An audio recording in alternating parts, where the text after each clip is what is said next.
Hi everybody, my name is Ellen Mahoney and I am the founder of Sea Change Mentoring, and I'm here to talk to you today about the future of work for the Change Schools TCK Summit. I'm so excited to be here, and I just want to say a quick thank you to the Change School for putting the summit together. I think it's a really exciting new development in the TCK world, and I'm just really glad to be part of it. Like I said, my name is Ellen Mahoney, and I am a TCK. I grew up in Japan, Singapore, and the United States. Most of my childhood was spent in Asia. I came back to the United States when I was 18 years old. My professional background is in education and psychology, with a specific focus on adolescent development and emerging adulthood, which just basically means young adults. And I also am the founder of Sea Change Mentoring, which is an online mentoring organization that matches TCKs around the world with adult TCKs who have a little more life experience, who have really exciting, successful careers in all kinds of areas, from science to publishing to up-and-coming entrepreneurs. We match those people with TCKs that are in between the ages of 16 and 23. And every single week around the world, these pairs get together online and they talk about all sorts of things. Specifically, they talk a lot about career. They talk about how you apply all these great skills that we pick up as TCKs because of our international background. How do you apply them to finding a career that's meaningful to you and maybe meaningful to others? We also talk a lot about our own identities. We talk about some of the restlessness we might feel as TCKs. We talk about how to maintain friendships across the globe. So all sorts of things that relate to the TCK experience. In addition to that, along with my wonderful colleague Amanda Bate, I also co-founded TCK Chat, which you may have seen us on Twitter. It's a bi-weekly Twitter chat where we get together with TCKs all over the world and we pick a topic that we think is interesting or fun. So it could be everything from international food and cuisine to our experience of race and racism as TCKs. And we discuss these questions and learn from each other and sort of explore our own perspectives. So that's TCK Chat. And then finally, I serve on the board of Families in Global Transition, which is a membership organization that brings service providers that support TCKs and expats around the world in all different kinds of capacities. So this could mean teachers, researchers, sociologists, authors, parents, and just any general TCK. We get together once a year and we talk about what's the latest research on people like us and how can we best support each other as a global community. So anyway, that's my introduction. I'm super happy to be here, and let's dig into the first question, which is what is your understanding of the term third culture kid, and do you identify as a third culture kid? So the answer to that question for me is I know what the classic definition of a third culture kid is, which is basically a person that spent a significant amount of their developmental years in a country or countries outside of their parents' home country. But today the world is so much more complex. And I like to, when I think of the word third culture kid, and when I say I serve third culture kids in my organization that I run, I like to have a more inclusive perspective on that. And so you might hear people like Tina Quick or Ruth Van Raken talk about the term cross-cultural kid. And I suppose that's closer to my perspective on the term TCK. So when I think of a TCK, I think of someone that has grown up in the international community.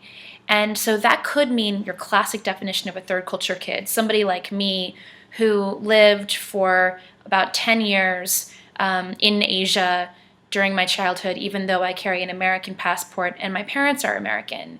But I also consider people who might have a mom from Ghana and a father from Japan who grew up almost their entire lives in Sweden but attended a British school or maybe attended a local school. I consider, we have a protege in our program whose mom is American, whose dad is Dutch, who lives in Holland and goes to a local school. So she's had a little bit of a different experience than a classic third culture kid. But these sort of, the questions that we grapple with around identity, around patriotism, even around race, for example, are absolutely pertinent to her. I also consider TCK someone that might be a local student. So let's say someone who is born and raised in Beijing and whose parents are Chinese, but is attending an international school. And so every single day they're navigating multiple cultures. So they go from their home culture, their Chinese culture, and then they go to the international school. Maybe this is a British school. And so now they have to figure out some British cultural values. In addition, they have to figure out the international community values. They have to probably most likely deal with a lot of mobility in their lives. So while they might not move around all the time, maybe there's a lot of people around them that move. So again, I try and keep it broad, inclusive, and especially as our world becomes more and more diverse and complex. So that's my answer to that question. And so now let's talk about the future of work. Why is the future of work, this theme, important to me? It's important to me, oftentimes when I think about the third culture community, I often think of it in sort of through a work lens. So, because we've lived in an international community growing up, we've seen a lot of things that sort of your average person that stays in one place that is not part of an international community has seen. And I consider that to be a great privilege. And it definitely can be challenging at times, but the experience of living in this international community gives us, in some cases, certain skills that can, under the right circumstances, set us apart from others. And so very specifically, that could mean that we're more creative. We are sometimes better at solving complex problems. We sometimes can be better cross-cultural communicators. It could mean that we speak more than one language. And those skills are really important in the world of work, and specifically in the future of work, which we'll talk about in a second, but which is becoming increasingly more automated. The technology is more and more sophisticated. We work more and more across nations. We work more collaboratively. So those skills really are important for sort of finding your niche in the future of work. Why is it important to me personally? When I was in my 20s, I realized that no matter what my job was, my employer often would, after they would get to know me, they would often put me into certain positions where they needed me to solve problems across cultures. So I was often put on diversity committees, or I was often pulled into the HR department to deal with groups of people that were not getting along or misunderstanding each other. I often found that I was able to find empathy for different stakeholders in whatever work I was doing. And I eventually realized that the reason why I was good at these things and why employers were sort of singling me out to solve some of these problems or to enhance the culture in the workplace is because of my third culture background. And I consider that a great privilege. And so I'm excited to talk more about, what does that mean then maybe for you or for any of us in the community. And then, of course, at Sea Change Mentoring, that's one of the major things we do is, all right, you had this privilege of living overseas. It wasn't always easy, but regardless, there's a lot to learn. Now, how do we apply those things that you learned to a career in your life where you feel fulfilled, but where also you are giving back to the community in one way or another. So that's sort of why the future of work is important to me. So the next question is, what does the future of work look like to you, and what are you creating or building towards realizing that vision? I love this question, and it just so happens that about 6 months ago, I did a ton of reviewing of the literature out there to figure out what does the future of work look like. Because at Sea Change Mentoring, if we're going to be preparing young adults for the future, I need to know what that future is going to look like. Now, I don't have a crystal ball, but I did review a lot of literature from economists, psychologists, educators, governments, global governments, leaders of multinational companies, these sorts of things.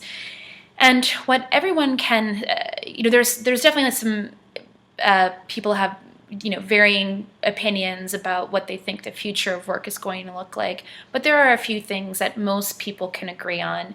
And, some of those things are that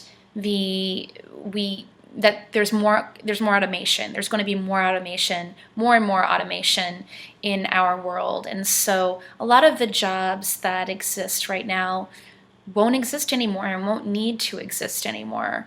I've seen a report as high as 65% of the jobs that currently exist in the world will no longer exist by, I think it's by 2025. So, that's just it's an estimate, but I think we can all agree that automation is changing things for all of us and will continue to change things for all of us, especially in the work world. I think the other thing that we can all agree on is that technology is always, is consistently becoming more and more sophisticated. And so what does that mean for us? It means we don't really know what the future of work is going to look like. And in fact, there's in the United States, the Department of Labor in 2013 said that 65% of the jobs that current school-age kids might be looking towards will not have been invented until they graduate, if that makes sense. So the point is, new jobs, new roles that we can't even conceive of right now will pop up later, and we really don't know what they're going to be. We have some general ideas of sort of the areas where they might be, but we really don't entirely know. So what does that mean? It means that what we know we need from tomorrow's workforce, we know that we need adaptable people. So if the economy is going to be constantly changing and changing so quickly, if technology is going to be moving so rapidly and changing so quickly, the people that will be successful in tomorrow's work world are the adaptable people. And because our work is increasingly more global, interconnected, and typically requires complex problem-solving skills, we know that we need young people with great soft skills. And the soft skills that we're looking for are creativity, adaptability, cross-cultural communication, ability to solve problems, keeping in mind multiple stakeholders' perspectives, a global mindset. And so you can see where I'm going with this. Those profiles that economists are saying we need to look out for, that companies are saying we're going to need to look out for, almost exactly mirror the third culture kid profile. So that's super exciting. What am I doing to realize that vision? At Sea Change Mentoring, we identified 10 soft skills that we think are really critical for third culture kids to develop, but not just that they're critical for third culture kids to develop, but also we believe that third culture kids are poised so perfectly to develop those soft skills. So again, not to repeat myself, but those soft skills are problem-solving skills, creativity and innovation, adaptability, cross-cultural communication. We also identified 2 soft skills that they're more on the wellness side of things, because we also know that if you're not good in here and up here, then the idea that you'll have a fulfilling career would be a challenge. So we also say that third culture kids need to develop a positive self-identity, and that they need to have the sort of the skills to be well. And so if you're interested in that, you can go to our website and look at the soft skills that we identified. But that's what we're doing right now, and we're really excited in developing those with the participants in our program.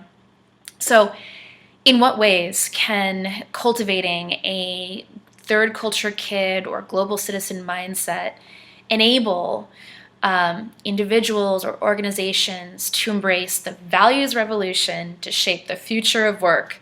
That's a complex question, so I'm going to break it down for you a little bit. So the first thing is, in what ways can cultivating a third culture or global citizen mindset, that part of the question, we're talking about third culture kids or global citizens, the term global citizens I sometimes have a hard time with, because I think oftentimes it's applied to people in a sort of passive way. So some people think, oh, because I lived overseas for a while, I'm a global citizen, and I don't subscribe to that definition at all whatsoever. I think that a global citizen, when we say citizenship, I think that therefore we are implying that there is a sense of responsibility and an active responsibility. In other words, to me, a global citizen is somebody that has a global mindset, but then acts on that mindset in order to improve our world. So that's sort of how I define a global citizen. The other part of this question refers to what's called the values revolution. And the values revolution is this idea that increasingly so, younger generations are looking for meaningful work, and a meaningful life. So, how can I spend every hour of my waking life in such a way that fulfills me and also improves our community and our environment? And so a lot of times, we see this a lot with millennials and with the Gen Zers, the young people that are still in secondary school and high school. We see that they are looking for jobs that make them feel good, but also help them to do good. So now let's look at the question again. In what ways can cultivating a global citizen mindset enable more individuals to embrace the values revolution to shape the future of work? What a mouthful. Okay, so here's what I think. I think that the first thing that has to happen is we need to learn to be intentional third culture kids. We need to learn how to be intentional global citizens. And that means that, if you are a young person right now, if you're a teenager living abroad, or if you're anybody living abroad, how immersed are you in your host culture? Are you learning the language? Do you have local friends, genuine local friends? Are you volunteering locally? Do you understand how the government works? Do you understand the different religions in your host culture? You need to ask yourself those questions, and if you answer no to any of them, then you really need to come up with a plan to immerse yourself more in these host cultures. And that way you're going to get a deeper experience, and therefore you'll be poised more effectively to become a responsible global citizen.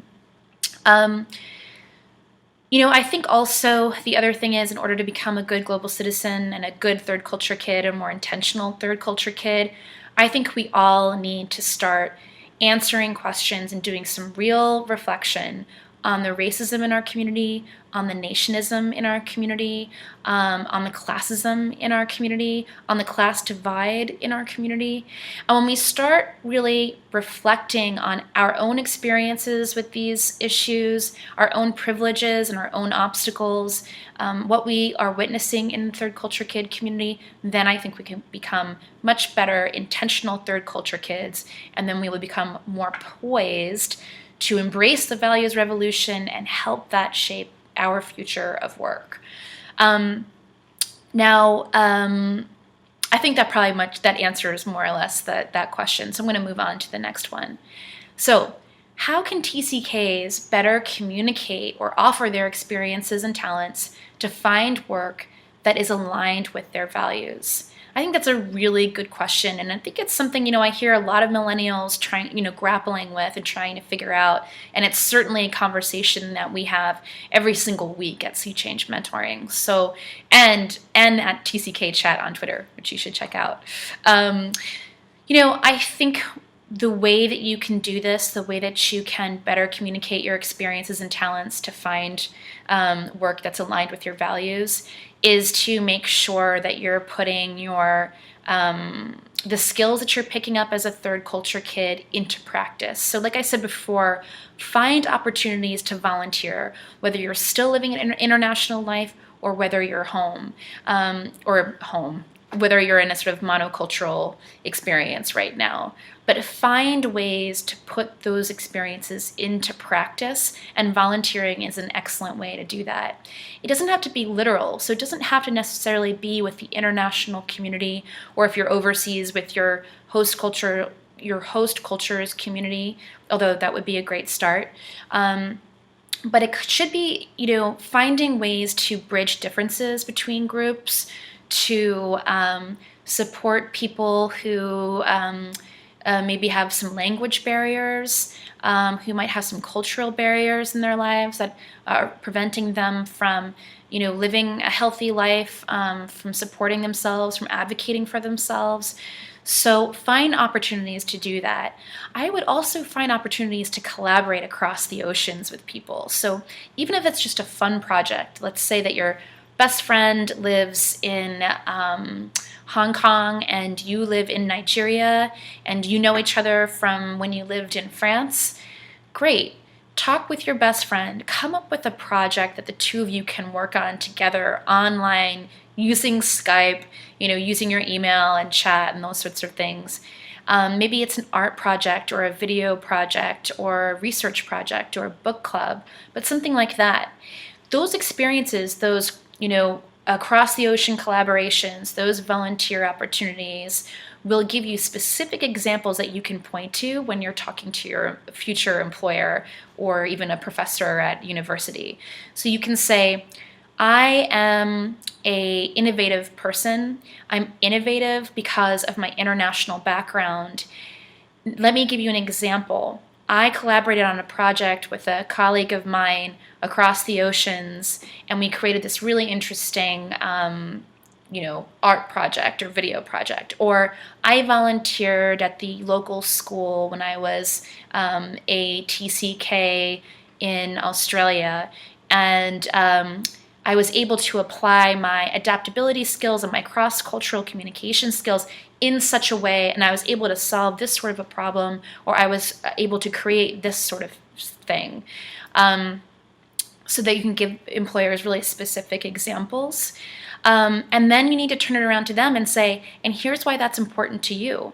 So I am adaptable. I developed my adaptability skills because I grew up in an international community. I have applied those adaptability skills to this very specific volunteer project I was working on and this very specific video project I worked on. And the reason why that's important to you is because, fill in the blank. So is because this industry is changing constantly and you need someone that can adapt to no matter what. Or this organization is going through an intense period of growth and you need someone that can be adaptable and that won't freak out at the first moment of change. So if that makes sense, you want to be really specific with people. So those are sort of my thoughts about the future of work. I could go on and on about it, and I think it's a really exciting time for third culture kids. But I will leave you with that, and I hope that you are all having interesting conversations about this in your own specific third culture communities. But before I close, I just wanted to say again, my name is Ellen Mahoney, and if you're interested in the mentoring piece, we have a long waiting list for mentors, but we still accept new mentor applications.